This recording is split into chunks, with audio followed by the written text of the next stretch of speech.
for Dayball to have been fired? Well, first of all, like, are the Giants ever good? Very Are they ever rarely. consistently good? Right? What about the Eli Manning years? The helmet catch. Listen, at this point, people being recruited in the NFL, that's about to be too far removed from their memories. Okay, yeah. That's how young they are. So, but I don't know, were they trying to hopeful that maybe Bill Belichick would want to come and coach? You know, I mean, I know they say he's committed to his girlfriend. Not, let's be real, he's not committed to coaching at college. He's committed to having a college girlfriend. Like, that's why he's distracted. But, but yeah, at the end of the day, like, someone has to take a blame. It's always the coach. Like, oh, the team sucks, they're losing. Bam, it's the coach's fault. So maybe it was that injury, but maybe it was just like the icing on the cake. Like, I mean, you just named off everyone they lost to. But again, I mean, like, as a Giants fan, not me, but those who, have the... Is there anything better than a trip getting ready? Nope. For a long journey where our podcast released a new epi, searching for a fade fiend, new fixation. Giving this a subscribe is the same sensation. Started with the day ones, they gave us fuel to support the season. Could have been anywhere in the world, but you're here for a reason. Notification bells, text some friends, all to let you know. Check your Bluetooth, connect, talking with Donato. Welcome in, everyone. Season 3, episode 5. MVPs can dominate? We gonna get into it. I got my boy. Look, Daniel, did you have to rep LA, dog? Like, I wanted to tell everybody he's from like Minnesota. Oh, let me fix it then. There we go. Dang. Yo, Dan, because this is gonna happen, dog. People gonna come through, they're gonna see, maybe they click on it, maybe they see the thumbnail, and they're gonna see that, and then every other fan, nobody from Toronto is going to listen. You know what I mean? Everybody going to their feelings because y'all just won that championship. Let's start with you before we get to the introduction on Steve here. Man, how's that feel, man? You being a Cowboys dude. I've been a long time since I can remember, man, a Dodgers fan. So we've had a lot of good years since in my lifetime, but back to back, it feels good. Being older and understanding baseball a little bit more, I think it just holds a lot more weight. I've been a fan for a while, and back to back is something that's meaningful to me. And I'm not gonna lie to you, Nato. This it might be a 3-peat, bro. We might do the Lakers, man. I don't know. Yeah. Hold on. You know what? Let's cut him right there. Hey, Steve, hi, mute that dude. No, but and then for everybody else who don't know, Steve, this dude is one of my way backs. Steve, we appreciate you joining. Steve, could you go ahead and just tell me, as a National League fan, how bad you want to throw up both middle fingers to this dude? Come on, tell me. Say it with your chest. Hey, it's hard. It's hard to hate on greatness, man. I'm not one of them dudes. Like, I'm a big Shohei Ohtani fan, man. Like, there's no one else like him. There will never be anyone else like him in the history of Major League Baseball.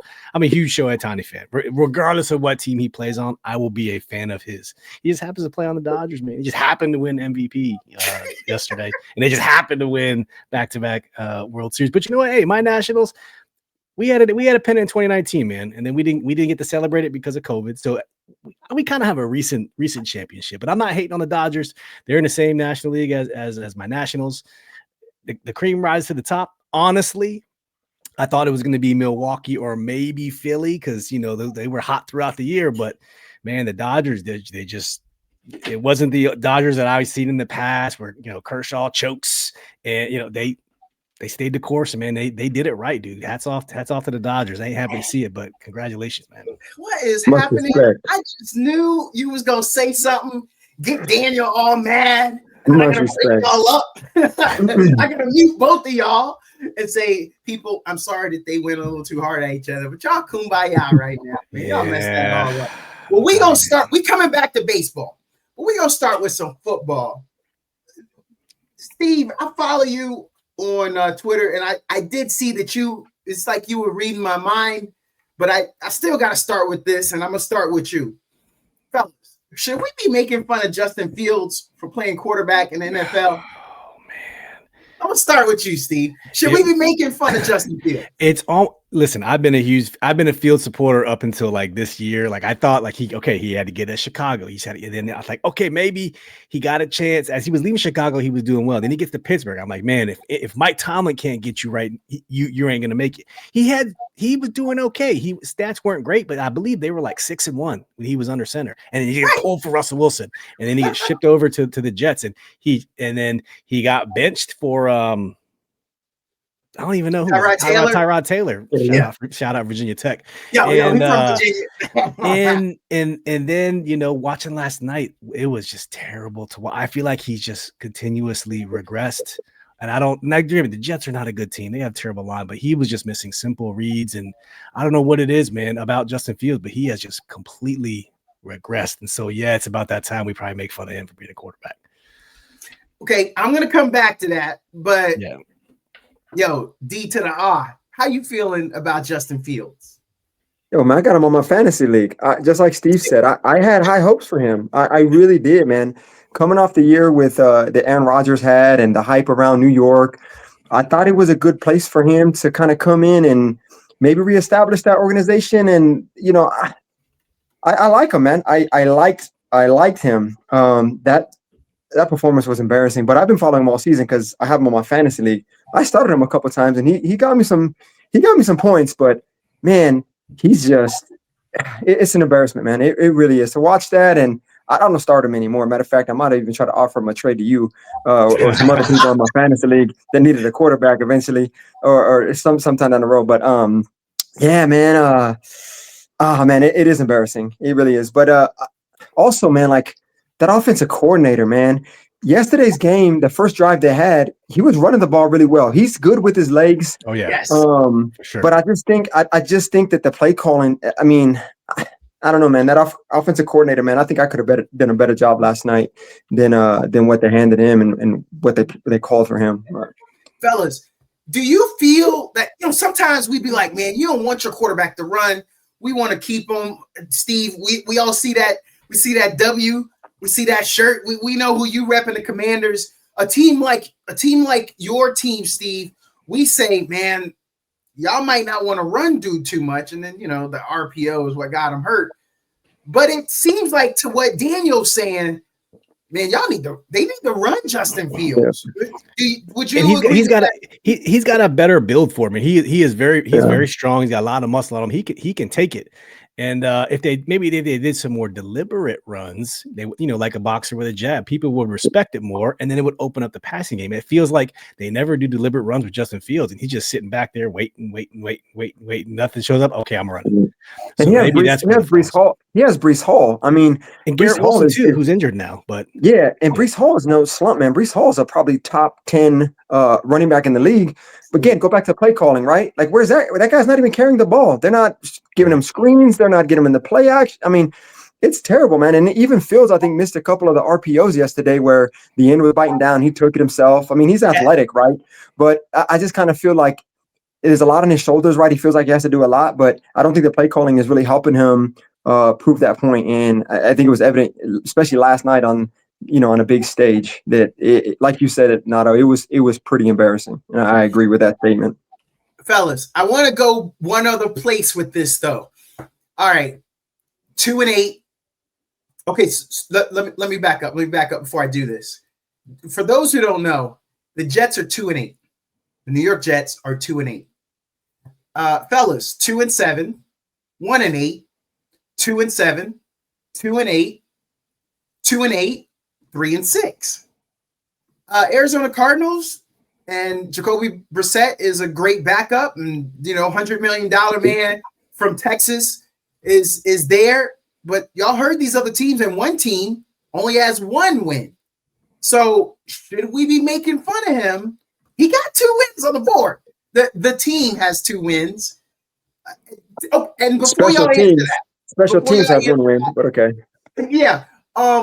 That first touchdown last night, he did the RPO, and he outran that dude to the corner. He looked fast. So it could be worse, right, fellas? That's a question. It could be worse. I mean, if you're talking about Cam Ward to his single win, Tennessee's a bad team, man. They're a bad team. Okay. I think he's gonna be a good quarterback first and foremost. I'm not ready to make fun of Cam Ward. He's played 9 games, dude. Like, Okay, 3-6, $100 million man and Jacoby Brissett. How about that one? I mean, Kyler Murray. I never really had faith in Kyler Murray, so I'm with you on that one. Jacoby Brissett's a great backup doing his thing, but I've never been sold on Kyler Murray, man. He's actually a detriment to Marvin Harrison Jr. in my opinion. Same with Trey McBride and Benson out there in Arizona. Kyler Murray's not the guy, man. He might be for somewhere else. I just don't think he's a guy in Arizona. But I ain't ready to hang it up on Cam Ward in Tennessee, man. They're just a terrible team. I believe their coach. I don't think got fired already, or I can't recall if their coach got fired in this midseason already, or maybe that was last year. I can't have a brain fart. Hey, they go through so many, brother. Yeah. Okay, the New Orleans Saints. They were one of those 2-8s. Now, that's I don't know, man. Also, they're on Tyler's show now. I feel like the Jets have just given up on the season. I mean, look at the trade deadline, what they did and who they gave up. Got rid of Sauce. They got rid of the Dallas got somebody from them. Interior guy. Wilson. Quinton. What's his name, man? The interior guy. Anyways, they're I just feel like they gave up on the season already. So whether they're 2-8, whether they finish out, 2 wins at the end of the season, I don't see them trying to lose on purpose to go.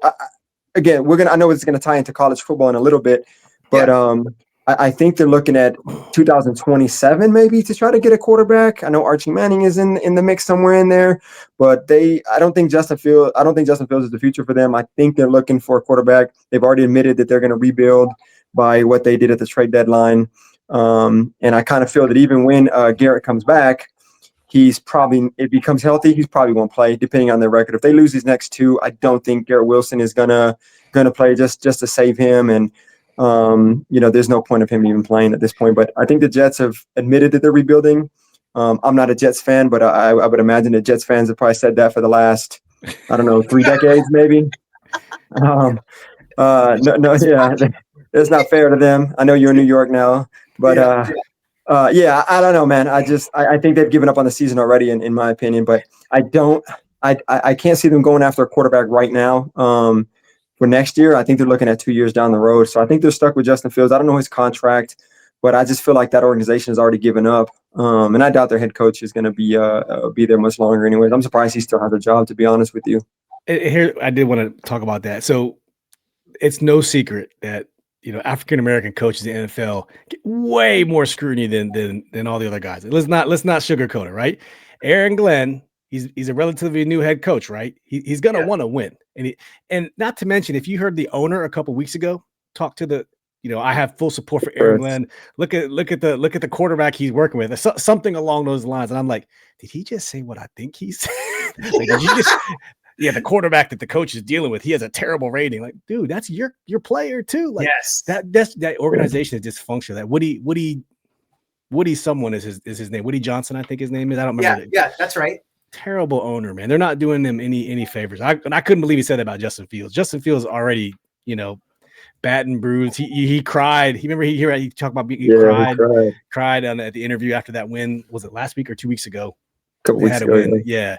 So that team's in shambles, man. But I know Aaron Glenn wants to win, man. He's an intense coach, and Rodgers was not the guy. They should have never picked up Rodgers. They took them a year off their plan, man. Not to mention, you put him in the media capital of the world, right? And he doesn't do well with the media. He's cranky. He's not going to make appearances. I saw him at a couple of Knicks games, but that was not a good fit. And well, they figured that out. But yeah, hey, Woody Johnson's got so much money. He's the one that gave him 2 years, $40 million was the contract, to jog y'all's memory, to Justin Fields. So I can talk about him whichever way I want to talk about him, Steve, because I paid him. There you go. Right? For taxpayer dollars. And then just to clean that other thing up, it was Quinnen Williams. Quinnen Williams. There you go. Quinnen Williams. Yeah. Okay, I got it. And I didn't know we was gonna talk so much Jets. Y'all answered it though. I'm surprised we're talking so much Jets. Right. But y'all answered it. Y'all answered it because he's in a bad situation. I don't know what he could have really have done Justin Fields, you take the money, you take the starting opportunity, you don't turn that down because you give up the coach. The other thing too, man, is like, okay, he hasn't thrown an interception, right? And the defense hasn't caught an interception, but anyways, he hasn't thrown an interception. But if you watch him, man, he's so hesitant. You can't throw an interception if you're not throwing the ball. Like he just won't he'll tuck it and run it. He'll take the sack. He'll throw it out of bounds, but he is not taking those shots. I mean, man, live a little, dude. Yeah. No, and that comes out. I'm gonna blame the offensive coordinator. You already mentioned that earlier. It's ugly up there, and they're trying to stink it up. But the Miami Dolphins are 3-7, and I know I said I was gonna walk away. But what we doing in Miami, fellas? They 3-7. They spent all that money on Tua. That's not a 2-year, $40 million contract. Tua probably getting 40 alone this year. So if they're stinking up the joint in the Jets, how y'all feel about them Dolphins?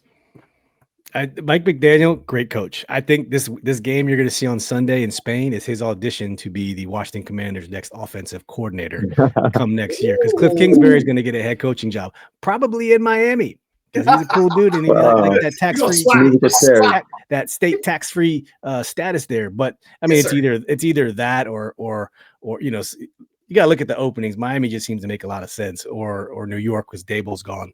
But by the way, New York football is in shambles, by the way. Both of your New York teams. But the Dolphins, they're going to beat the Commanders this weekend. I'm confident in it. They're actually on a up and up right now. They just beat the Bills last weekend. I know. Blew them out. They didn't beat them. They blew them out. Without Tyreek. And you know, Achane is just going to run for like 200 all-purpose yards on the Commanders this Sunday. So the Dolphins, they're going to be bad. Yeah, Mike McDaniel's going to get fired. But they're going to put on a show Sunday in Spain at 9:30 a.m. Sunday. Watch it. I'm gonna stay NFL, but I want to go to the AFC again. When we spoke a little Jets, fellas, is the Chiefs dynasty done? Especially if they lose this weekend. Okay, Daniel, you had first reaction. Daniel, it ain't done. It ain't over. Nah, man. When you got Patrick Mahomes, man, and Andy Reid, I don't think, man. I don't think you. All I gotta say is Patrick Mahomes, man. That guy is. I don't think I've ever seen a player lose so many people, gain so many new people, go through so much ups and downs, or have so much of an impact on a game like Patrick Mahomes, man. One single guy, man, and he's a quarterback, right? So that, you know, I guess you can argue maybe Tom Brady and there's a bunch of the other guys, but there's just something about Patrick Mahomes that I don't think you can ever count him out. As long as he's putting on the uniform and playing for the Chiefs, man, I think the word dynasty is embedded in that organization with him. That's just how I feel, man. I'm not a Casey fan. I'm not particularly a Patrick Mahomes fan, but I have to recognize greatness and realize greatness and give credit where credit's due and give the flowers. I mean, that dude is. Dynasty, man, it's not over. I'm telling you right now, they started off slow and everybody put them out. And then, dude, they just hit, when they got Rice back, like, it's like they're rejuvenated, man. I don't know how, like, I don't know, man. Let's see how they finish the season and see if they keep, the trajectory keeps going up, man. But they're just so exciting to watch, man. And I don't ever put anything, I can never count Patrick Mahomes out. Steve, you ready to get the shovel? You ready to say the eulogy? No, for the same reason that Dan said. Like, you don't bet on Patrick Mahomes in the same breath that you don't bet on Tom Brady, man. Like, he's been able to elevate. Look at that team. Outside of Travis Kelce, who have they ever had? I mean, you got Hollywood Brown, you got Xavier Worthy, who's going to be good. You got Rashee Rice back, who's going to be good. Your running game is garbage. You got Pacheco and Kareem Hunt. Like, who? The running game is abysmal, but they're making it work. And Kelsey's going to retire probably this. He may retire this year, get married and have some babies with Taylor, man. Who knows? I like he should retire and have babies with Taylor, man. And then you're going to really see Patrick Mahomes bring the rest of these people and elevate the rest of that team, because that's what good quarterbacks do. No, even with bad people, that's what good quarterbacks do. No, Steve, we do not want Kelsey to retire.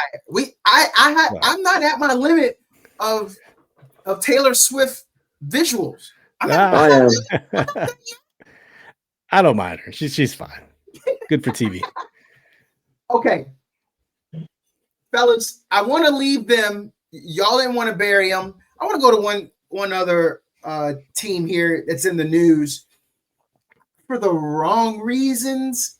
If you're AJ Brown's teammate, how do you feel? I was your teammate, both of y'all, all three of y'all. What's up, Holly?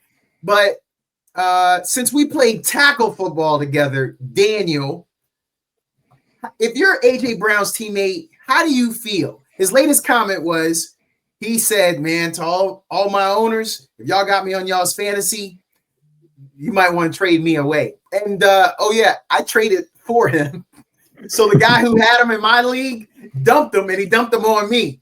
But what say you, Daniel? So I don't think. First of all, I'm not a big fan. You know me, Nato. I'm not a big fan of speaking outside the locker room. What's the word I'm looking for, man? Like Aaron keep it in house, laundry. man. Aaron dirty laundry. Yeah. I'm not a big fan of Aaron dirty laundry. But also, this is nothing new, right? When you get AJ Brown, or when you've been around AJ Brown, I think you kind of know to expect that. So if I'm his teammate, I'm in the locker room with AJ Brown, I'm not surprised, right? It really, it's not going to affect me. And there might be some subliminal messages behind that too. I really think this dude is going to go off. I really think he's going to have I think this season is going to, I think that telling this season or back in the season, he's going to explode. I really do. And also I think him going to the media and doing this is him publicly getting out there and asking for the ball more, asking for some more reps, or try, I don't know. I just, if I know him and I know who he is and I'm in the locker room with this guy, it doesn't affect me. It doesn't faze me. I don't like it. But I know, I know that's who he is. I guess is the best way I could put it. So I'm not surprised if I'm in the locker room with that guy. And I honestly, I look at him as he's a top tier receiver. So if it's just like some scrub or something, putting stuff out there, he's probably gonna catch a lot more heat. But the dude can perform when he can. I know what he's capable of doing. I know the potential for him. So it wouldn't bother me necessarily. And I'm not a big fan of people, as Steve said, like Aaron dirty laundry. But I do think he's gonna have. I think this week, they're playing man. I think Detroit plays a lot of man, and I know he excels in man. I think he's gonna have a big game. Okay, I want to hear from Polly and Steve, but I got a question for all of y'all. So, Steve, yeah, how do you feel? How do you feel about? I love it. I love it. One, because it's Eagles. Oh, okay. I thought you said because I can trash the Eagles. Yeah, you're his teammate. Okay, I'm his teammate. I understand it. It's like putting a McLaren F1 in a junkyard. The dude is primed to be a high possession, high volume receiver, and he's not getting it because that offense is anemic. Kevin Patullo is not a good offensive coordinator. This also happened at the beginning of last year, if you remember. They were at each other's throats. Yes. And shout out to my boy Janky Rondo, great Commanders content creator who was playing Madden with him on live, and this is when the comments came out. Yeah, that's how it all transpired.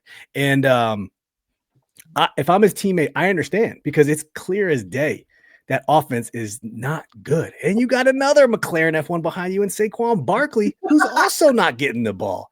When your quarterback's throwing for 120 yards a game, what are we doing? Why do you even have Devontae Smith and AJ Brown over here? I'd be frustrated too. I would fully support him because these guys have incentive-laden contracts. Yes, they want to win, but you also got to get your bag at any means necessary. F that team nonsense. I got to get paid, and I need the ball. Oh, okay. Nope. I'm still going to come back. Yo, Polly, you're his teammate. How do you feel?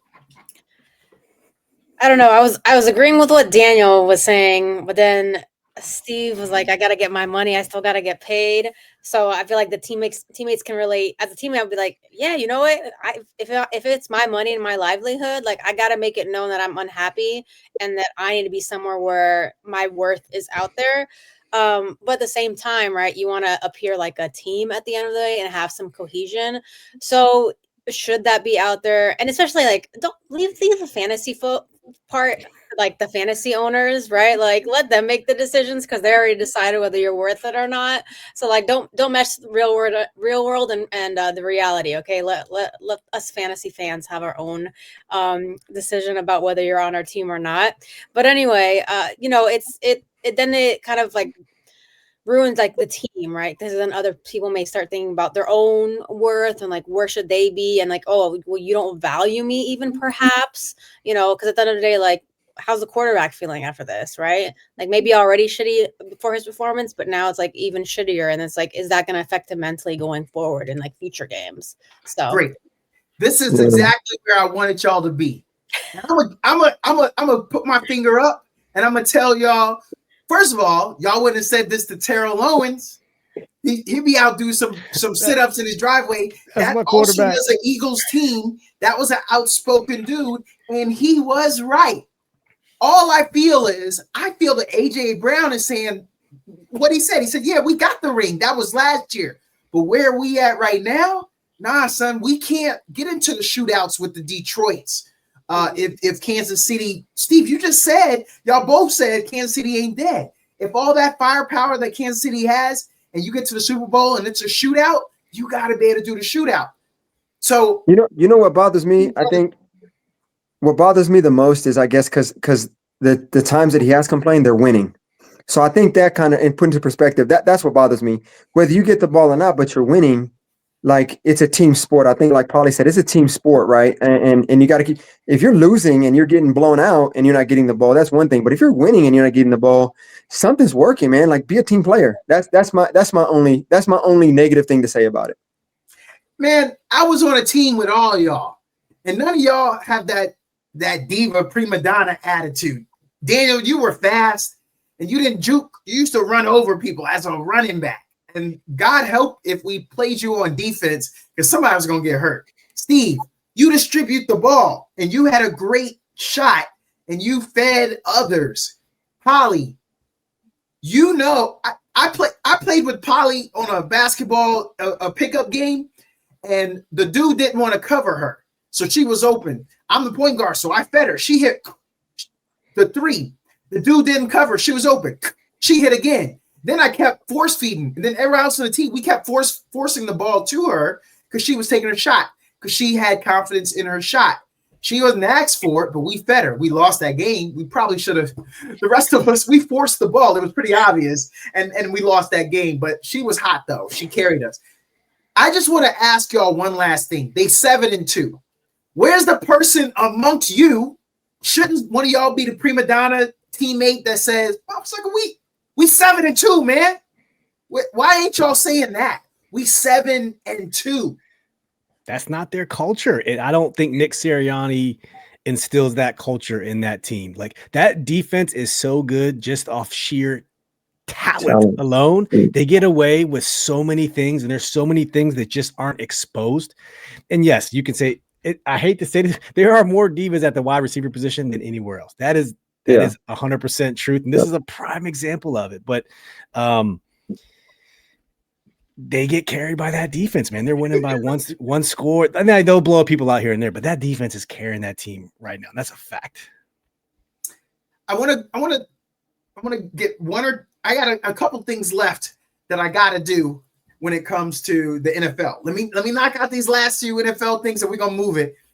Should Brian Daboll have been fired for the New York Giants? Now, I asked you that, but I just want to remind y'all, your rookie quarterback is hurt. Malik Neighbors, your star wide receiver, is hurt. Scatterbo, who we didn't know, but Scatterbo is hurt. Shouldn't he have been offered a little bit of extension for this year? Because if they all three would have been healthy the way that it was clicking, this could look very different. I'm gonna start with you, Steve. So you're a Commanders fan. You've been watching these boys. should Brian Daboll have been fired? You probably could have let the season ride out, but they were already 2-8. Like I just pulled up his stats. He's 20-40 as a Giants head coach. He's a great offensive mind, great offensive coordinator. And then I watched him on Hard Knocks 2 years ago. Made an ass of himself. Yes. So I could care less about it. He just doesn't like you go there and you're trying to play stump the chump with Jaden Daniels, trying to confuse these. Like he just comes off to me like a dude I would not like. So I have no, I don't feel bad that he got fired. I don't think he's a good coach. Makes a lot of very bad decisions. But they're also held back by that damn GM, Joe Shane, who's just a treasure trove of fun stuff. If you watched Hard Knocks, trading Saquon Barkley away, giving away Daniel Jones. I mean, the problem is them. It's not everyone else. Let me get back into that before we go to Polly and Daniel. I just named all that talent except for Malik Neighbors, right? He started Russell Wilson before Jackson Dart. We saw when Jackson got in. We thought Jackson was ready. He looked good. So I don't know if he would have looked different game one.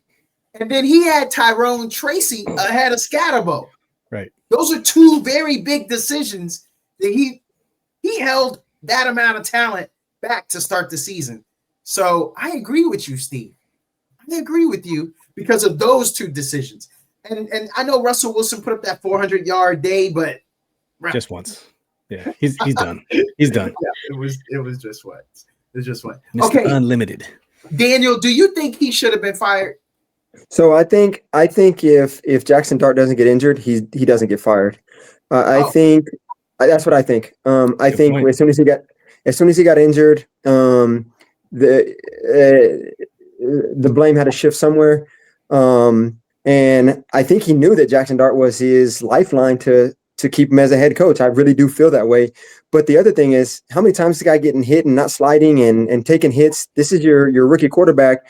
You got to blame that on coaching somewhere down the line and hold him accountable for that. So it was a play away from happening almost every time with Jackson Dart. So I think that injury pretty much cost him his job. I think, like Steve said, probably could have waited to the end of the season. No, I've been on teams, and that's not good for anybody, losing a head coach in the middle of a season. But I really feel that the Jackson Dart injury, cost him his job, and rightfully so. He has to be accountable for that. I mean, I know he's your rookie quarterback. I mean, those guys had some kind of bromance going on, and they, but I think he held on to him because he knew he was his job security. That's just my personal opinion. Polly Pockets, they've lost 4 in a row. They have one of the worst point differentials in the game. They're 2-8. They haven't won a game away. At home, they're 2-2. In their conference, they're 1-6. The Washington Commanders have their star quarterback hurt, and they can't even usurp the Washington Commanders. The Dallas Cowboys are crappy. They're only 3-5, and they can't even beat the Cowboys in record. Polly, is that all the reasoning for Daboll to have been fired? Well, first of all, are the Giants ever good? They are they ever consistently good, right? What about the Eli Manning years? The helmet catch. Listen, at this point, people being recruited in the NFL, that's about to be too far removed from their memories. Okay, that's how young they are. So, but I don't know, were they trying to hopeful that maybe Bill Belichick would want to come and coach? I mean, I know they say he's committed to his girlfriend. Let's be real, he's not committed to coaching in college. He's committed to having a college girlfriend. That's why he's distracted. But yeah, at the end of the day, someone has to take a blame. It's always the coach. The team sucks, they're losing. Bam, it's the coach's fault. So maybe it was that injury, but maybe it was just the icing on the cake. You just named off everyone they lost to. But again, I mean, as a Giants fan, not me, but those who have the pleasure of saying that they're Giants fans, right? Do they ever have hope they always have hope that this is their season, but realistically, writings on week 1, that it's probably not going to be good. But sometimes it's always the coaches. So, but they also walk away with a decent amount of money. So do you really feel sorry for them? I don't know. They'll find a job. I'm going to switch to something else. I want to just read a stat before I ask the question. Mhm. 292 points scored in the NFL. 321 points scored in the NFL. And then number 3, 263 points scored. Are the Dallas Cowboys cooked? They're that third team. They have scored the third most points in the NFL, and yet they're still 3-5. Are the Dallas Cowboys cooked? Steve, you're an NFC East guy, so we're going to start with you again. Yes, they're cooked. I mean, if we just previewed the Dallas game a couple weeks ago after they took the Commanders out to the shed and beat them with the switch. Number 1 ranked offense in the NFL, not scoring, but yardage. Worst defense in the NFL. So how are you going to be 1 and then 32? You ain't going to win that way. I mean, granted, if you score 40 and other team scores 39, you're going to win. But that defense, I mean, getting rid of Michael Parsons was the worst thing they could ever do. Jerry's so dumb. They should have did whatever they had to do to keep Michael Parsons, because that defense is horrendous. Bottom line, they're cooked. They cannot compete with the other NFC East or NFC powerhouses. Can't do it.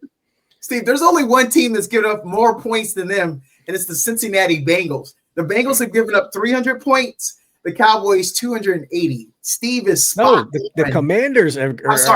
Commanders have, but the Commanders are injury decimated. They have 7 starters off the defense. IR. It's not even fair to bring us up. They're third. The Commanders are second. Cowboys are third. Yeah. So, that tells me what I need to know. Yo, Cali boy, you live in Texas. Are you allowed to comment? Put a fork in them. They're done, man.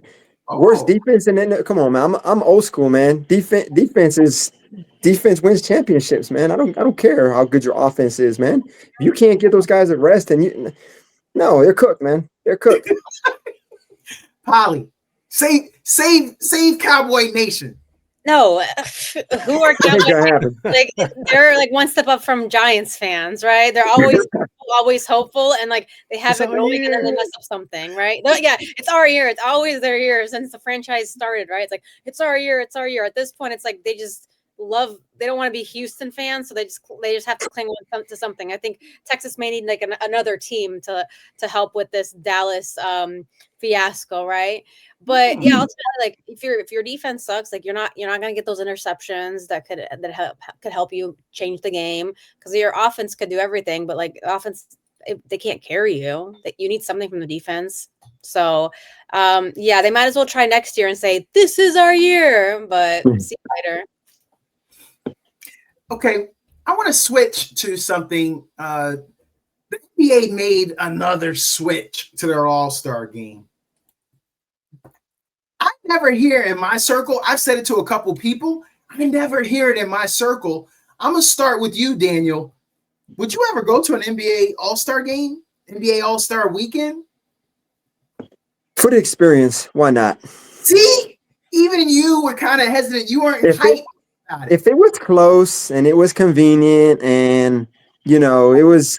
I got some free tickets or something like that, or they were at a discounted rate. I would go. I would go and check it out. Yeah, I mean, I wouldn't travel for it. I wouldn't go out of my way to go to an All-Star Week event or anything like that. God, that hurts. Yo, Steve, you a diehard. You a sports man. Yeah, I totally would go. Okay. Plus, hopefully, I would have my kids with me, and it would be a fun game to take kids to, because it's an exciting game because there's no defense. It's going to be 175 to 173. That's what it's going to be. It would be fun just for that. But if you're a purist, it's a terrible game. Let's be honest. They don't play defense. They just let you run up and down the court. But for kids, it'd be awesome. But as someone who loves basketball, it's terrible. It's terrible to watch. I like the ideas you're doing with I don't know. Honestly, I don't know what they've changed it to. If you said they changed their format, I honestly don't even know what they changed it to. If you could share that with me, what did they change it to? So it's going to be a round robin format. So it seemed like they were afraid to go us against the world. So it'd be a round robin format going into the fourth quarter. It's atrocious. It's atrocious. It's ugly. Don't they got to pay the players? Don't they got to pay the players now to go and compete and stuff? Isn't there like an incentive involved in that? That tells you it's going downhill when you got to pay these guys to come out there and play. It sounds very MTV Rock and Jock. Remember they bring like celebrities to play with the kids, the actual players, but yeah, no, yeah. And then the skills competition has just gone down. The slam dunk competition is not really fun to watch anymore. I like the 3-point contest, but I don't know what it is. Just the dunk contest just isn't. I don't know, man. It ain't the Jordan and Dominique days for whatever reason. Well, Polly, as I don't know about Daniel and Steve. I know you were in a 3-point contest. I think you had the ball rack to your right? You pulled from the right and got him up. That's how you did it. So you going to the All-Star game because you want to watch the 3-point shootout. I'm going to the game based on Daniel's logic because I was thinking like, is it next to me? Free tickets? Does this make sense? Like, can I take off time from work? But also, it's like the round robin. Isn't that basically just the NBA season? Like, what are we trying to prove? We already know you're all-stars. We already know you get paid more money than reasonably is necessary at this point. And like, we know the U.S. is the aside from like, France and some random countries that produce these players that we end up stealing anyway. The USA is the powerhouse for basketball. It's like us against the world. Like, what world? Who else plays basketball? Like nobody cares or consumes the rate that we do. So I just feel like the All-Star game, like, yeah, cool. I'll watch it at home on the comfort of my couch with my snacks. But no, I'm good. Oh, I just reading it, Doug. It's terrible. It's horrible. The two American teams. The NBA is and the NBA picks the teams. Yeah. First off, the NBA is rigged already. Don't give me that the lottery class. You ever seen the draft lottery? I don't want to hear the Wizards should have had they had the highest percentage for the highest pick in the NBA, and they end up picking like 8th. Tell me how that's possible. The lottery is rigged. I believe it. How do the San Antonio Spurs? Sorry, Daniel. How do the Spurs get the Admiral and Tim Duncan? Yeah. How do the New York Knicks get Patrick Ewing? I know it's send a star to a big market. Yeah. No, I think it's rigged. All right, we started by talking a little baseball. I want to get back to that baseball right quick. Is Shohei Ohtani officially the greatest thing we've ever seen? Are y'all ready to just, if you want to crown him? Not yet. Oh, Daniel, you ain't bro, you rocking the LA. Talk to us, man. Explain I'm a realist, right? Actually, I got asked this question recently during the World Series. If they win the World Series and I think it was just like if they win the World Series, he's the greatest of all time. He's the best thing from baseball. And my answer was he would have, for me, this is my personal opinion, right? And I'm a Dodgers fan, so I'm a little bit, I would assume I'm biased, but I am a realist. But if he went out there and pitched a no-hitter, hit the game-winning, Game 7, game-winning home run, then you can he'd have to change my mind a little bit. I don't think I don't want to say he did enough, man, because he got them to where they're at, and he's definitely something we've never seen. And like Steve said, we'll probably never see anything like that again. I mean, the guys who walks a pitcher, you know what I mean? Like who deliberately walks a pitcher, man? Like it's unheard of, right? But I know he's coming off of shoulder surgery and his injury. Held him up from pitching, but I'm just not ready to crown him yet, man. But that's not saying that he's not gonna ever achieve that greatest of all time. Or how did you say it again, Nato? How did you? What was the? I was just asking, is he officially the greatest thing we've ever seen? Okay, yeah. I mean, I'm trying to. And you're talking about in sports general, or are you talking about strictly baseball? Strictly baseball. Strictly baseball, man. That's a loaded question, man. I know, and I said that's why I phrased it that way. And I had to ask again because the guy who asked me was greatest of all time, right? And for me that was I was hesitant to say that. The way you ask it, can I hear it one more time? Yeah, is Shohei Ohtani officially the greatest thing we've ever seen. And I'm glad you picked up on it because that's why I'm asking. Man, I just convinced myself when I talked about them walking a pitcher, man. Like what pitcher? I grew up in an era where pitchers were there was, they didn't bat, man. They had DHs coming in and hitting for them, or Yes. a pitcher would lick their lips when a pitcher came up, like, oh, this is gonna be our final out, like, but man, this is a tough one, man. That's a tough question. Man, I'm biased. Okay, I'm a Dodgers fan. I'm biased. So I'm gonna jump. You got me. Yeah, I'm gonna say yeah. You got me. Steve, before you answer, in the postseason, Shohei was number 4 and tied for 4th in quality starts with 2. And this is the postseason, when you got to show up. And in the postseason, he was number 2 in RBIs, just behind Vlad Guerrero. So when I throw that in your face, I want you to also know he was tied for the most home runs in the postseason when it's time to show up with 8 behind Vlad Guerrero. So with all that hitting you in the chest, what's your reply, Steve? I mean, the man's only been in the league for what is it, 8 years? If that, he I has like, 4 MVPs.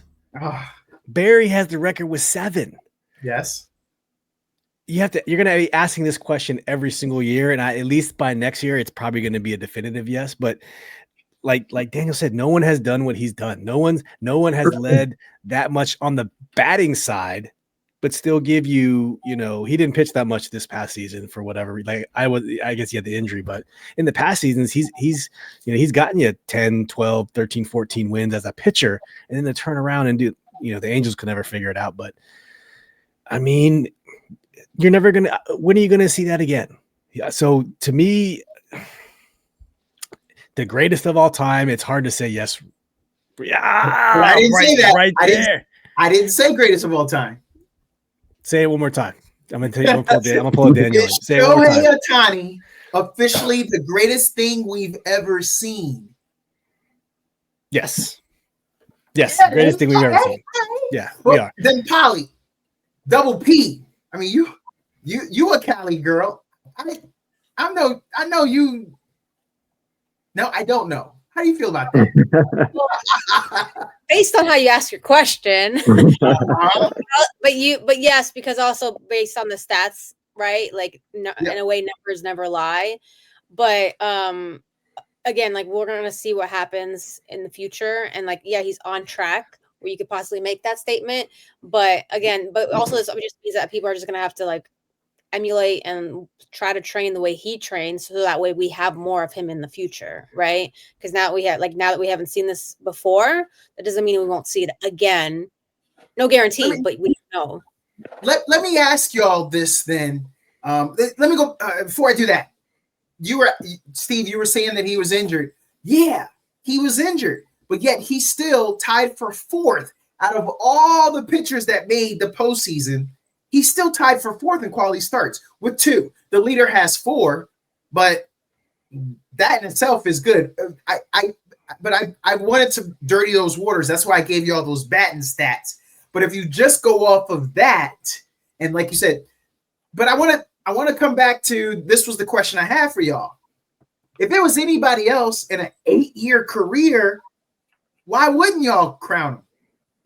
That's a great career. If your Nationals had him for 8 years, Steve, and then a freak injury ends that should be enough for a Hall of Fame career. Gale Sayers, he didn't play 8 years. Barry did. Well, Barry barely did, but you see what I'm saying? Yeah. So why do y'all? I think all y'all were like, well, let's see in the future. Why we got to do that? But your question is, out of all sports. See, I turned that off in my brain when you asked that question. So I was thinking baseball. I thought we said baseball. No, see that I specifically didn't say anything about baseball because this is what I formulated it that way to just say this to you guys. He's the show. And I don't know, except for maybe primetime Deion Sanders. this dude is the show. Like, you want to see him pitch, you want to see him bat, like all eyes on him. And I don't remember another time we've won it. Okay, Bo Jackson too, but aside Michael from Jordan. Bo Jackson, Michael Jordan, Muhammad Ali. He's not above those two, right? In my opinion, he's not above Mike Tyson. Right. If you so do that, now that we're bringing in all these that's other why things, I said it. This is what I wanted to hear then, because you just talked me off the ledge. Yeah, the answer is no. Yeah. Okay. All right. Pretty damn impressive though. Okay. All right. Y'all talk me down. I was trying to push y'all off a cliff with that. But all right. Ding, ding, ding. We still on baseball. History has been made. For the first time, for the first time in Major League Baseball, this time I said it, for the first time in Major League Baseball, we have back-to-back MVP winners in both the AL and NL. 2 consecutive seasons, Ohtani and Judge. They keep breaking the record books. Come on. That's the name of this episode. MVPs can dominate? There's a reason I put that question mark in there. Why are we not okay with that? I feel like there's a lot of people that are unhappy that they both went back to back. Like, they're bored of it. I want to know how y'all feel about that. Let's start with you, Daniel. So I'm going to just speak on MVPs in general. I don't think they like to give back-to-backs in any sport. So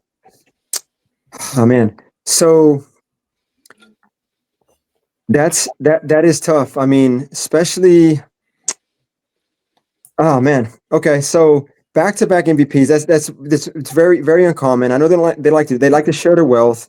I think there's politics involved in that. Jump in there. Shohei Ohtani was unanimous. And I believe it. I believe it. So that's why I gave y'all that previous question and put this afterwards. Is ain't nobody trying to play politics with him, because we're all like, oh. The other point I was going to make is typically what happens is an MVP, you have to be on a winning team, and that was going to lead into the next thing, right? There's guys out there who don't have the supporting cast to help them have that winning team to kind of have. So again, it kind of ties into the politics of it, but I just feel that there's guys out there that I don't say they don't have the opportunity, because everybody has the opportunity, but let's just face it, man, you play for a crappy team, man. Like, you're not going to get the opportunities of somebody who's on a really good team. Or let's look at when he was with the Angels, right? You didn't hear his name being brought up as much. Now that he went to Los Angeles, the Dodgers, right? LA, that's when his notarization, that's when he started to get the recognition, I guess I should say. And that's why I kind of goes into politics. But I mean, unanimous, the guys, we just asked a question about the best thing we've ever seen back to back. No doubt. I think it's earned, but I also think that there's guys out there that, are not on winning teams or winning organizations that don't really get the looks that some of these other guys do. If they didn't have an LA or New York behind them, or on their hat, they wouldn't get the same notarization or the same recognition, is my opinion. And that's where I come with the politics. Steve, are you okay with both of them getting back to back? Yes, because in this case, they earned it, right? Like Daniel said, like the leagues want parity. They don't, if they give it to the same guy, you're like, oh, here we go again. Because this MVP, it does sell. It's storylines. Like a good example, Lamar Jackson won it in 2023. Lamar Jackson should have won it in 2024. But who'd they give it to? They gave it to Josh Allen. Lamar Jackson's stats across the board, boom, boom, boom, boom, boom, all better than Josh Allen, except for one. Lamar Jackson won one less game last year. He was like 12-5, and Josh Allen was like 13-4. But they gave it to Josh Allen because they didn't want to give it to Lamar, even though everyone knows Lamar, 41 touchdowns, 4 interceptions. You tell me how that's not as good as Josh Allen's like 28-10 or whatever. Depending on the sport, you need parity. And but there was no question. People would say, yeah, Bryce Harper should have won it this year, or someone else in the National League. It was Shohei Ohtani, man. There was no way around it. Jokic should have won it 2 years in a row. They didn't give it to him. Oh, yeah. They didn't give it to him. I forget who they gave it to. Who won it? No brain fart. He should have won it 2 years in a row. They didn't give it to him. So it doesn't sell as much, particularly in football and NBA. Baseball might be a little different. Polly, what say you? No, I agree with Steve. You got to mix it up, even if the crowd expects something different. That way, you can have conversations just like we're having now, right? Otherwise, there's not going to be a They discussion. got us. Damn it. Nobody's gonna. They're gonna be like, oh, okay, and it's not gonna be much of a like, oh, this guy got it when this guy should have gotten it. But this way, we have this back and forth, like, who's gonna be next year? What's gonna happen? We have these debates, or like, is this person the greatest, or is this better? So. I never thought of it that way, but that does make sense because you got to keep us invested somehow. So are y'all also going to say this when I tell you in the NBA, Steve Nash went back-to-back MVP 2005, 2006. Y'all all right with that? Different time. Social media wasn't as prevalent for people to argue. I like that. Let me just tell you who we beat that year. LeBron James came in second. Dirk came in third. Kobe fourth. All time. I don't think many are putting Steve Nash in their top 5 dead or alive. I'd have to look at his stats for those years though. Like he had to have been dishing some crazy assists. He had probably averaged almost a triple double. He had to like doubled his whatever the year before that. Like it was almost like where they just if he won it the year before and he doubled that, then how do you not give it to him? Something along those lines. Or it must have been just a clear, run away with it or some of those years. Unlike Steve, I'd have to go back and look at those stats, but I do remember him winning back to back. I got him there. Okay. So he averaged 10.5 assists. Okay. He averaged 18.8 points. And y'all weren't expecting rebounds. Was that the first year or the second year? That was the second year. So then if you wanted to know about the year previous, 15 points the previous year, the first time he won it, and then 11 points. So his assists went down. Scoring went up, assists went down from that first year. So does that change your opinion? So are those numbers in comparison to the others higher, lower? You just gave us stats. Yeah, the first year, the first year his score, from the first year to the second year, scoring went up, but his assists went down. So the second year, the runner up was LeBron James and who else? Yes. And Kobe and so LeBron James, Dirk Nowitzki. Okay. Oh, what was their first year? Were they better, higher? You know what I mean? Full picture. Compared to, Then you got to go all the way down to Chauncey Billups, who was number 5 in his second year that he won it, the back-to-back year, because everyone above him was scoring 31 points. Did Phoenix refresh my memory? Did Phoenix win that year the championship? No, not with Steve Nash. No. Interesting. Yeah, I know. Because if you think about it, Kobe doubled his points that year, basically. I'm saying this to 2 LA people. The back-to-back year. Kobe doubled his points, and yet. Well, I think another thing too, right? We talk about MVP, most valuable player, right? There's always this who's your co-pilot? Who did you have on the team with you? Was he helping his team win? Was he a lot of those come into play because even like with LeBron, I'm a Kobe fan, so I'm not going to say much about Kobe, but LeBron always had a cast around him that was, that he wasn't the most valuable player for that team. Let's just say he wasn't winning games, solely. Well, I take that back. LeBron has been a beast, man. I can't hate on the guy, but I think it comes down to if Steve Nash was out of the equation due to Phoenix Suns win, did they have the same record? Who was his supporting cast? That's who I would argue, or that's who I would maybe. Stoudemire, Sean Marion, Joe Johnson, and Quentin Richardson. They were the number 1 ranked team in almost every offensive category in the NBA. But guarantee a large part of that because he was averaging 11, 12 assists a game. Assists, he made them better. Yeah. How could you not giving it to them dudes? And I'm trying to remember if that was the second or third knee surgery for Amari Stoudemire, but he was still, Amari after the knee surgeries played good. Yeah, he did. That was an assist. You dump it down to him, he's dunking on somebody. Okay, I was just saying because that was a back-to-back. And people don't consider him greatest of all time. and now Judge and Ohtani does. And in baseball, greatest of all time, those two names are gonna, they'll be up in some conversations. Judge is gonna need to get another ring. He's gonna have to get a ring. He's got to bring something to New York. But Shohei's got these back to back. And that kind of reacts to what I had said about New York and LA, right? We're talking about Phoenix. You know what I mean? Like, not to knock Phoenix or anything, but it's not New York, it's not LA. So yeah, that kind of definitely throws me for a loop. I'll say. In the second season, he had Shawn Marion, Raja Bell, Boris Dion, Leandro Barbosa. That team still finished in first across the board in offensive race, and they won the West that same season. And that's the more impressive. That's that right there. Yeah, that cast right there. He might have been the most valuable player with what he had. Yeah, yeah. It's so funny because that first year, the runner-up was Shaquille O'Neal to the to MVP program. That's prime Shaquille O'Neal that he beat out. Y'all remember that? Oh, I know you two Cali people. Y'all remember it. No All doubt. right. I need to get one or two more just before we go. Just give me these last two. What's the tallest person you've ever seen consistently hit 3-pointers in your life? Kevin Durant. No, that you have seen. That's personally court with you. Yes. Oh shit. Yes. That exactly. So I will start back in college, and I went to an NAIA school. There was a guy named Titus, because Titus was taller than Hailey. Okay.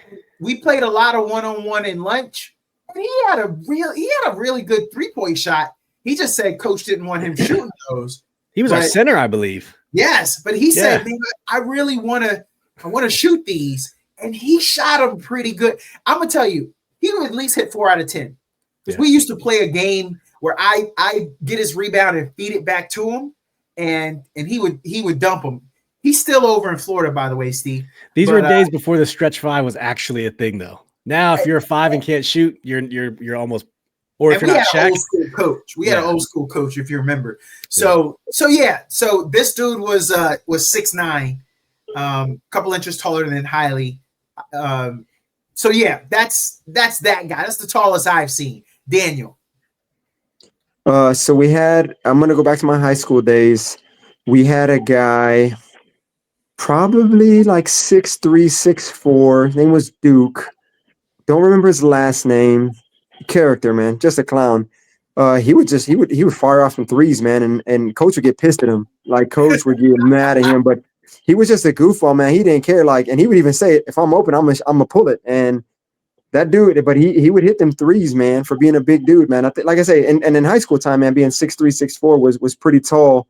Yeah. Where normally you're 6'3", 6'4", you're a center, you're down low. And I think he did play center, forward center, probably center. But he would come up, man. If nobody's guarding him, he'll pull a 3, man. And he'd look at coach sometimes and just kind of give him the shrug and but he was just a character. And I think he got away with it because that was just his character kind of. And you couldn't get mad at the guy because he was just a big goofball. But yeah, Duke, man. Duke would just put up them threes, man. Well, I asked y'all that because when we look at the NBA now, we see Wemby is working on that 3-point shot. Giannis has gotten better when it's come to the 3-point shot. Like he's getting there. And I just want to know, is this where we're going to be now? When I look at the tallest guy right now, he's top 10 in the NBA. Lauri Markkanen, they have him listed as a forward. Plays for Utah now. If y'all remember, he bounced around, and he's listed at 7'1". So I'm just saying, for that, a 7'1" guy to be in the top 10 for 3-pointers made at this point of the season, just kind of tells you where we're at. And I was just wondering, are y'all okay with that? Y'all okay with the big boys getting them threes up? Dirk showed us how to do it, man. I think he's 7 even. I think he's 7 foot flat. Dirk showed us the way, man. To me, he's the first big stretch 5 I can remember that could put up the long ball. And wasn't a true, banging on the board center. He could do a little bit of everything. So I believe he was the model. And I love me some Dirk, man. Well, I gotta go back a little bit. Sam Perkins. Do you remember Sam? Oh, I remember Sam Perkins. Yeah, and I thought, that's the big dude. I don't know the height of Robert Ory. He was a big. He was a power forward though. All right, okay, but I know Sam Perkins was the center. Yeah, he was. They used him as a center, but so he was a stretch. And oh, by the way, I don't think Wemby is done. I think when Wemby is done, he might be able to get to high 30s. I hope he doesn't get to 40%. But if he gets to high 30s for that 3-point consistently, the game is going to come to him. I think we're going to be it's starting to come to him now. I mean, he's put a little size on him, but he still has potential. But one thing, right? Obviously, I'm out here in San Antonio, but he's actually, in my opinion, I don't know the stats right now, but the first few games, man, he didn't put up that many threes, and he was still scoring. And I'm old school, man, right? So it kind of goes back to your question. I don't like to see big guys shooting threes. It it's weird. It's awkward to me. My son plays basketball, and he plays in an organized team, and we have these big guys get up there and shoot, and I'm just like, what are you even doing at the top of the damn free throw line? You need to be down there getting a rebound, boxing out. Like I just old school, man. So it's gonna take me a while, I think, to embrace this new NBA. But I also feel that where are these big guys at, man? Where are these Shaquille O'Neals? Where are these guys don't stay healthy anymore, man? You got those guys, but they're not staying healthy because there's so much weight, But I'm just like, it's like the baggy jeans, the skinny jeans. We're going to come back around to the NBA where there's going to be big guys and twin towers, and they're going to be just dominating down low, and it's going to be a force to reckon with. And I think we'll transition back to that type of basketball. But right now, I ride the wave, and it's hard for me to embrace it, but it's really difficult for me to see anybody over 6'7", 6'8", shooting threes. I believe they have no business on beyond the arc, my opinion. In his last 10 games, he's 33% for three. And, although tonight it's still early in the game, he's playing against the Warriors. They're getting in his head because he's 67% tonight, 66%. So he's like, I can get him up. These dudes going to be bombing. I got to bomb back. So, yeah, I think we started the year, man. Like Wemby in general started the year like driving more. Like I just seen him being more physical and driving more. And I think that just kind of comes with whoever's working with him. And I know the offseason he's worked with some guys, and he's put on some weight. I think if he can figure out that part of his game to be a down low presence and be able to shoot threes, he's going to be unstoppable. He's something we've probably never seen before. We might be asking that the next episode in a year or two from now. We might be asking that same question we asked with Ohtani, man. However you rephrase that question, is he the greatest we've seen, or however you rephrase that question? No, greatest thing we've seen. It's funny you say that. We may have to come back since we call him the alien. I do like that nickname, but yeah, is he from this planet? Last question. This is more of the opinion of you guys. Why is Bad Bunny such a big deal at the Super Bowl? Do you understand the other side?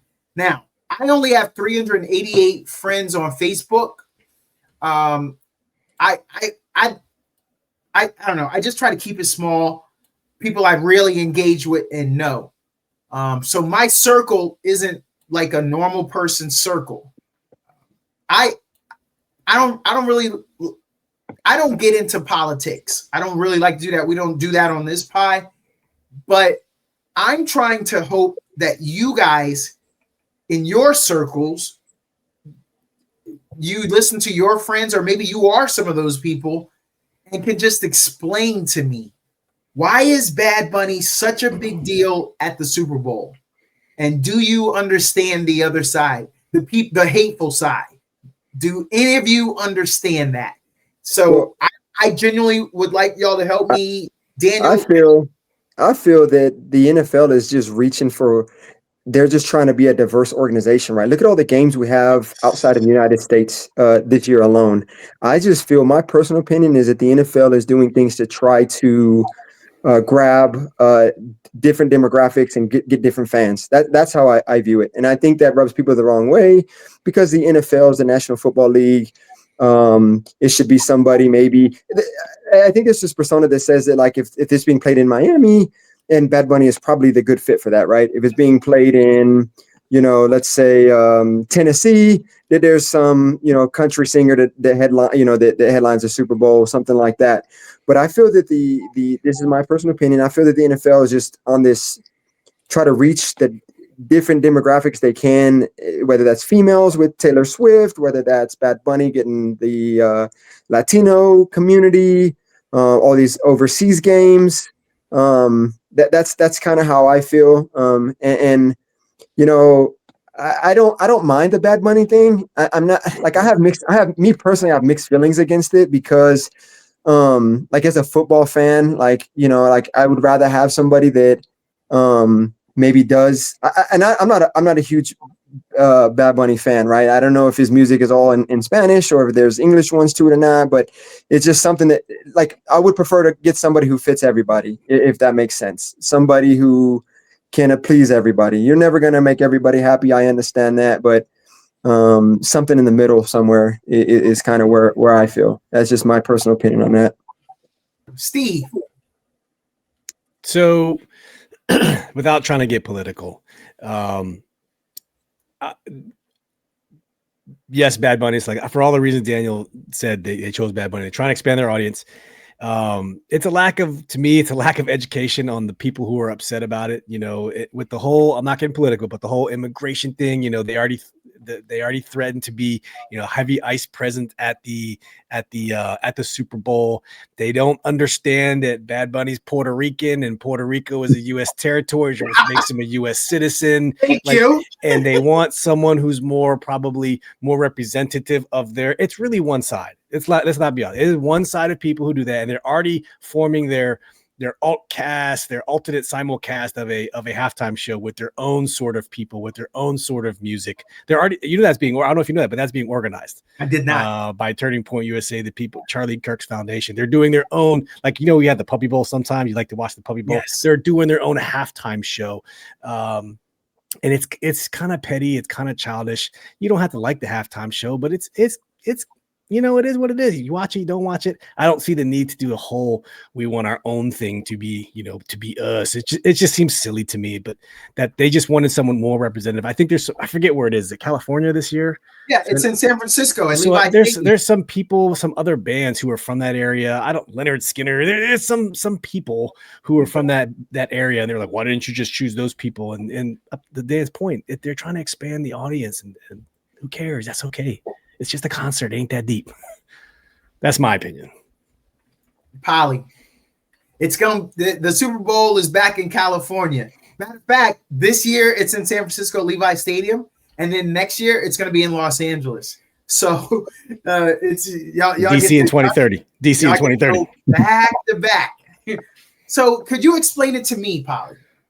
Yeah. So okay. First of all, like the NFL is a business. It doesn't care about your feelings, right? Because if it cared about your feelings, it wouldn't fire like my favorite team's head coach from the New York Giants. Like it wouldn't do that. It would be like, oh, fans are really gonna be upset. They'd be like, oh, I'm gonna pluck this guy and I'm gonna just throw him over here. I don't care because financially it makes sense, right? So like the other people, I mean, they're just uncomfortable. Okay. So if they grew up listening to a certain thing of music, I mean, I love the people who are like, Metallica should do this. Like, yeah, there we go. Metallica. Right. Is Metallica even healthy enough to like breathe? Yeah. Right. Like, and there are Metallica fans, but there's also like young people who probably have never listened to Metallica. Right. What is the latest generation? What are they listening to? Maybe like Bad Bunny is the thing that they're listening to, but like, so the other people, right? There's like a lack of education, understanding like that the NFL is trying to become that global brand, because at the end of the day, who really is playing football?